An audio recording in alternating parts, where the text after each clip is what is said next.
জাল পরিচয়পত্র ও জাল পাসপোর্ট নিয়ে যখন তোলপাড় গোটা দেশ, তখন প্রশাসনকে বুড়ো আঙুল দেখিয়ে খোদ বিডিও অফিস চত্বরে মিলল bundle bundle voter ID card. Basirhat মহকুমা সন্দেশখালীর 1 নম্বর ব্লকের সন্দেশখালীর 1 নম্বর সমষ্টি উন্নয়ন দফতরের পাশের নয়নজলি থেকে উদ্ধার বান্ডিল বান্ডিল ভোটার কার্ড।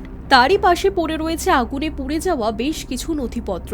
বর্তমানে যে পরিস্থিতি, তাতে আইডি কার্ড নিয়ে সরকারের বিভিন্ন দফতর থেকে উঠে আসছে জাল পাসপোর্ট সহ একাধিক ভারতীয় গুরুত্বপূর্ণ ফেক নথি তৈরির অভিযোগ। এলাকাবাসীদের কথায় এই বিডিও অফিস চত্বরে বহু বেআইনি এবং অবৈধ কাজের কারবার চলে। যদিও কারা এই ঘটনার সঙ্গে জড়িত থাকতে পারেন, সেই প্রসঙ্গে মুখ খোলেননি তারা। গিয়ে দেখলাম অনেক আই কার্ড পড়ে আছে, ভারতীয় পরিচয়পত্র। মাথায় ঢুকলো না, যদিও আমি এখানকার স্থানীয় বাসিন্দা, পাশে বিডিও অফিস।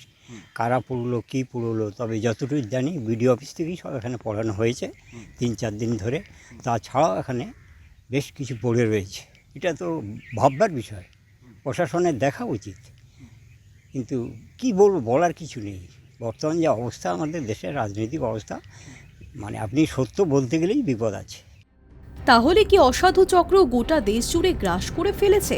বাংলাদেশের বর্তমান পরিস্থিতি নিয়ে ভারত এবং বাংলাদেশের মধ্যে যে অস্থিরতা তৈরি হয়েছে এবং ভারতের বিভিন্ন গোয়েন্দা দফতর একেবারেই সজাগ হয়ে উঠেছেন, সেই সময় দাঁড়িয়ে ভারতের নির্বাচন কমিশনের দেওয়া গুরুত্বপূর্ণ নথিপত্র কি করে প্রকাশ্যে পড়ে রইল, তা নিয়ে উঠছে প্রশ্ন।